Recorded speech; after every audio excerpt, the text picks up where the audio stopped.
Ages Thomson کی کتاب دی Chitral campaign پر ہماری گفتگو کے 5ویں حصے میں خوش آمدید۔ خوش آمدید۔ پچھلی بار ہماری بات قور کے اس تباہ کن گھات پر ختم ہوئی تھی۔ وہ ایک بہت ہی اہم موڑ تھا۔ جی بالکل، اور آج ہم دیکھیں گے کہ اس شکست کے بعد حالات نے انہیں قلعے کے اندر کیسے دھکیل دیا۔ صحیح، یہ سمجھنے کے لیے کہ برطانوی افواج آخرکار قلعے میں پھنس کیسے گئیں، ہماری پچھلی 4 قسطیں دیکھنا بہت ضروری ہے۔ بالکل، ہم اس تاریخی سفر میں کافی گہرائی میں جا رہے ہیں، تو اگر آپ نے ابھی تک سبسکرائب نہیں کیا ہے تو ضرور کر لیں تاکہ آپ ہمارے ساتھ جڑے رہیں۔ تو آئیے آج کی بات چیت کا آغاز کرتے ہیں۔ آج ہماری توجہ ہے باب چہارم پر، The siege of Chitral begins، محاصرے کا آغاز۔ اور ہمیشہ کی طرح ہم یہ واضح کر دیں کہ ہم ان واقعات کو تھامسن کے 19ویں صدی کے نو آبادیاتی نقطہ نظر سے دیکھ رہے ہیں۔ جی، ہمارا مقصد کسی کی کردار کشی کی توثیق یا تردید کرنا نہیں ہے، بلکہ صرف تھامسن کی تاریخی داستان کا تجزیہ کرنا ہے۔ اچھا، تو منظر کچھ یوں ہے۔ تھامسن لکھتے ہیں کہ 1 مارچ تک چترال سے مواصلات کھلے تھے۔ جی سب ٹھیک تھا، گلگت سے ٹیلی گراف کے ذریعے خبریں آ جا رہی تھیں۔ لیکن پھر ایک دم خاموشی۔ بالکل، لارڈ ایلگن کی تقریر بھی، جس کا کتاب میں حوالہ ہے، یہی کہتی ہے کہ 1 مارچ کے بعد رابطہ مکمل طور پر منقطع ہو گیا۔ ایک طرح سے طوفان سے پہلے کی خاموشی۔ آپ کہہ سکتی ہیں۔ تھامسن کے مطابق یہ خاموشی اس لیے تھی کیونکہ پس پردہ کچھ بہت بڑا ہو رہا تھا۔ کیا مطلب؟ 2 مارچ کو مسٹر رابرٹسن، جو وہاں برطانوی ایجنٹ تھے، انہیں اطلاع ملی کہ شیر افضل مہتر شپ کے دعوے دار، جی، وہ اپنے مسلح ساتھیوں کے ساتھ وادی میں داخل ہو گئے ہیں۔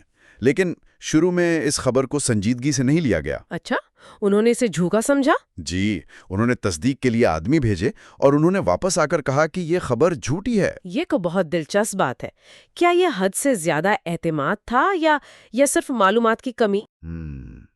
تو وہ اسے ایک معمولی خطرہ سمجھ رہے تھے شاید، اور یہ غلط فہمی انہیں بہت مہنگی پڑنے والی تھی۔ تو ایک دن بعد 3 مارچ کو حالات نے ایک ڈرامائی موڑ لیا۔ وہ افواہ سچ ثابت ہو گئی۔ جی، 3 مارچ کی صبح ایک نئی اور اس بار مصدقہ خبر پہنچی کہ شیر افضل واقعی وہاں موجود ہے۔ بالکل، قلعے سے صرف 1.25 میل جنوب میں ایک گاؤں میں، اپنے مسلح ساتھیوں کے ساتھ۔ اب تو اسے نظر انداز نہیں کیا جا سکتا تھا۔ یہ ایک براہ راست چیلنج تھا۔ جی، اور اس پر جو رد عمل آیا وہ بھی بہت تیز تھا۔ انہوں نے کیا قدم اٹھایا؟ فوری طور پر ایک جاسوسی مشن ترتیب دیا گیا۔ لیکن یہاں ایک قابل غور بات ہے۔ وہ کیا؟ تھامسن کے مطابق یہ کوئی چھوٹا موٹا مشن نہیں تھا۔ کیپٹن کیمبل کی قیادت میں 4تھی کشمیر رائفلز کے 200 جوان بھیجے گئے۔ 1 منٹ، 200 جوان؟ یہ تو ایک جاسوسی مشن سے کہیں زیادہ لگتا ہے۔ آپ کی بات بالکل درست ہے۔ یہ تو ایک چھوٹی موٹی فوجی کارروائی ہے۔ کیا یہ ایک غیر ضروری خطرہ مول لینا نہیں تھا؟ یہی تو اصل نکتہ ہے، اور صرف یہی نہیں، تھامسن بتاتے ہیں کہ ان کے ساتھ کیپٹن ٹاؤنشنڈ، کیپٹن بیڈ، سرجن کیپٹن وائٹ چرچ، مطلب تقریباً پوری برٹش کمانڈ بھی ساتھ تھی۔ تو وہ اسے بہت سنجیدگی سے لے رہے تھے۔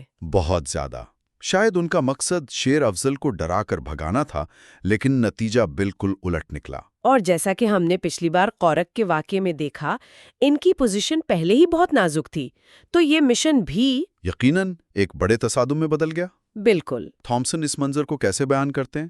وہ لکھتے ہیں کہ جیسے ہی یہ پارٹی گاؤں کے قریب پہنچی، ان پر ہر طرف سے گرم اور شدید فائرنگ شروع ہو گئی۔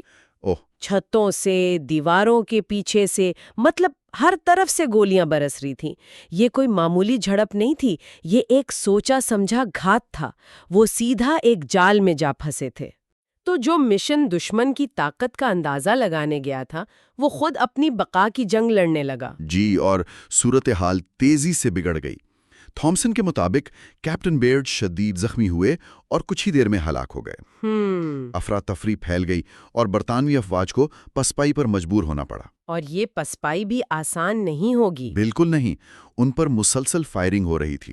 یہ ایک مکمل ناکامی تھی جس نے انہیں قلعے کی طرف بھاگنے پر مجبور کر دیا۔ تو یہ وہ لمحہ تھا جب وہ قلعے میں محصور ہو گئے۔ جی، اس سے پہلے مسٹر رابرٹسن نے تو لکھا تھا کہ قلعے پر حملہ جتنا ناممکن ہے اتنا ہی اس کی کامیابی بھی ناممکن ہے۔ بالکل، انہیں اپنے قلعے کی مضبوطی پر بہت بھروسہ تھا، لیکن اب وہ اسی قلعے میں پناہ لینے پر مجبور تھے۔ تھامسن قلعے کے اندر کے ماحول کو کیسے بیان کرتے ہیں جب وہ دروازے بند ہوئے ہوں گے؟ وہ اس لمحے کو بڑی شدت سے بیان کرتے ہیں۔ وہ لکھتے ہیں کہ جب یہ شکست خوردہ فوجی دستہ واپس قلعے میں داخل ہوا اور پیچھے وہ بڑے بڑے دروازے بند کیے گئے تو اس کے ساتھ ہی وہ دنیا سے کٹ گئے۔ ایک دم تنہائی اور بے بسی کا احساس چھا گیا۔ محاصرہ باضابطہ طور پر شروع ہو چکا تھا۔ قلعے میں بند ہو جانے کا مطلب صرف جسمانی قید تو نہیں تھا، یہ ایک نفسیاتی جنگ بھی ہوگی۔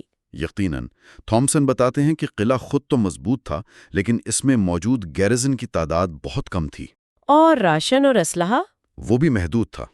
ہر روز صبح وہ پہاڑوں کی طرف دیکھتے تھے کہ شاید مدد کے لیے کوئی فوج آ رہی ہو، لیکن ہر طرف خاموشی ہوتی تھی۔ یہ انتظار اور غیر یقینی کی کیفیت شاید گولیوں سے زیادہ خطرناک تھی۔ اچھا، اب جب کہ وہ قلعے کے اندر ہیں تو باہر کون ہے؟ تھامسن مخالف افواج کی طاقت کو کس طرح بیان کرتے ہیں؟ یہ کوئی چھوٹا گروہ نہیں تھا۔ تھامسن یہاں لارڈ ایلگن کی تقریر کا حوالہ دیتے ہیں، صحیح، جس میں بتایا گیا کہ شیر افضل اکیلا نہیں تھا، اس کے پیچھے جندول کے طاقتور حکمران عمرہ خان کی پوری حمایت تھی۔ عمرہ خان یہ وہی ہیں جنہوں نے دروش کے قلعے پر قبضہ کیا تھا؟ جی بالکل وہی۔ وہ پہلے ہی اپنی فوجی طاقت اور جارحیت کا مظاہرہ کر چکے تھے، تو یہ دو طاقتور رہنماؤں کا اتحاد تھا۔ اور ان کا مشترکہ مقصد تھا انگریزوں کو چترال سے نکالنا۔ بالکل، اور ان کا اعتماد بہت بلند تھا۔ تھامسن ذکر کرتے ہیں کہ شیر افضل نے برطانوی ایجنٹ کو ایک خط بھیجا تھا، جس کا لہجہ آپ کہہ سکتی ہیں کہ بڑا گستاخانہ تھا۔ اچھا، کیا لکھا تھا اس میں؟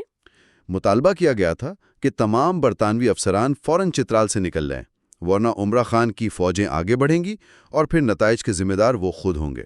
یہ تو ایک کھلی دھمکی تھی۔ جی، اس اتحاد نے قلعے میں موجود چھوٹی سی گیرزن پر زبردست فوجی اور نفسیاتی دباؤ ڈال دیا تھا۔ تھامسن قلعے کے دفاعی انتظامات کا بھی ذکر کرتے ہیں، کیا اس میں کوئی خاص بات ہے؟ ہاں، اور یہ بہت دلچسپ ہے۔ وہ کافی ٹیکنیکل تفصیلات میں جاتے ہیں، مثلاً کہ قلعے کی دیواریں کتنی اونچی اور چوڑی تھیں، برج کہاں تھے، پانی کا ذریعہ کیا تھا اور کمزور جگہ کون سی تھیں۔ اچھا، وہ بتاتے ہیں کہ قلعے کی بیرونی دیواریں دریا کے بہت قریب تھیں، جو ایک کمزوری تھی۔ ان کی کتاب میں اس سب کو سمجھانے کے لیے نقشے اور خاکے بھی شامل ہیں۔ تو یہ تفصیلات صورتحال کی سنگینی کو سمجھنے میں بہت مدد دیتی ہوں گی۔ بہت زیادہ۔ ہم سامعین کو یہی مشورہ دیں گے کہ اگر موقع ملے تو اصل متن ضرور دیکھیں، خاص طور پر وہ نقشے۔ تو باب چہار کا اختتام اس منظر پر ہوتا ہے کہ گیریجن قلعے میں بند ہے، باہر ایک طاقتور دشمن ہے اور وہ بے بسی سے پہاڑوں کی طرف دیکھ رہے ہیں۔ جی، اس انتظار میں کہ کب مدد آئے گی۔ اپنی اگلی گفتگو میں ہم تھامسن کے بیان کی روشنی میں دیکھیں گے کہ مدد پہنچانے کی پہلی کوششیں کیسی رہیں اور ان کا کیا نتیجہ نکلا۔ بالکل، وہ بھی ایک بہت دلچسپ حصہ ہے۔ جاتے جاتے ایک سوچ چھوڑے جاتے ہیں۔ صرف چند دن پہلے مسٹر رابرٹسن پر اعتماد تھے کہ قلعہ ناقابل تسخیر ہے۔ لیکن 3 مارچ کی اس تباہ کن جاسوسی اور ذلت آمیز پسپائی کے بعد جب قلعے کے دروازے ان کے پیچھے بند ہوئے، کیا اس گیریزن کا کوئی بھی سپاہی اب بھی اس تشخیص پر اتنا ہی پر اعتماد رہ سکتا تھا؟ یہ ایک بہت بڑا سوال ہے، خاص طور پر یہ جانتے ہوئے کہ اب وہ پوری طرح سے کٹ چکے تھے اور اپنی بقا کے لیے لڑ رہے تھے۔